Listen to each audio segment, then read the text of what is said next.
నిన్ను గొప్ప జనాంగముగా చేస్తాను అన్నారు దేవుడు. దేవదాసయ్య గారు కూడా దేవుని ఆజ్ఞకు లోబడ్డారు.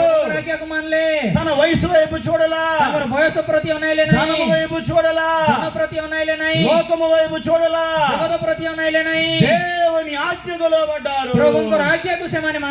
అందుకనే ఈవేళ బైబిల్ విషయం కూడా దేశ దేశాలు వ్యాప్తి చెంది ప్రకాశవంతముగా దేవుడు దీవించారు.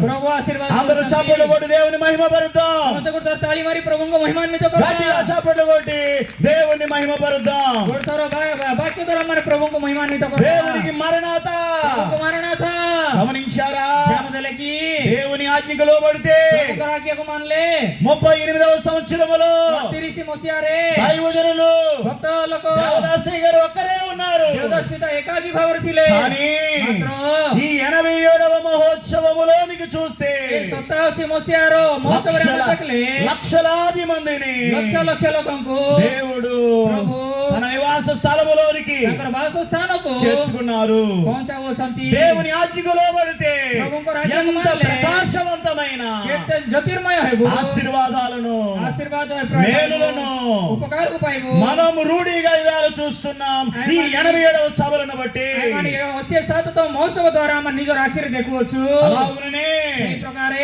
మన అధ్యక్షులుగా ఉన్నటువంటి జాయింట్ సెక్రటరీ గారు కూడా, సెక్రటరీ మహోదయ మధ్య జీవరాజయ్య గారు కూడా, జీవరావు బాబు మధ్య వారి పితరులైన వారు కూడా పితృపురుషమైన మధ్య దేవుని ఆజ్ఞకు లోబడ్డారు. కాబట్టి ఈవేళ ఒరిస్సాలో కూడా మధ్య మరి దైవజనులు చేస్తూ ఉన్నటువంటి మీ యొక్క ఒరిస్సా సభలో కూడా ఆనందిత దైవజనులు దేవుని ఆజ్ఞకు లోబడ్డారు. కాబట్టి ప్రాంతం అంతటికి కూడా దైవజనులైన వారి ద్వారా ప్రకాశవంతమైనటువంటి ఆశీర్వాదాన్ని ఇచ్చారు. గమనించండి, ధ్యానాంశము కూడా ఎవరైతే బుద్ధిమంతులైతే ఎవరైతే బుద్ధిమంతులుగా ఉంటారు వారు మాత్రమే నక్షత్రాల వలె ప్రకాశిస్తారు.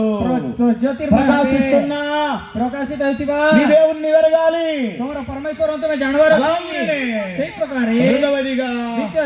మరి మనం ఏమి చేస్తే ప్రకాశిస్తాం? ధ్యానం చేసుకుంటున్నాం, దైవాజ్ఞకు లోబడాలి. రెండవదిగా మనము ఏమి చేయాలి అంటే సన్నిధి గది ద్వారా ప్రకాశిస్తాం. తెరవబడి ఉండగా దేవునికి ప్రార్థన చేయొచ్చు, ఆయనను స్తుతించుచు వచ్చెను.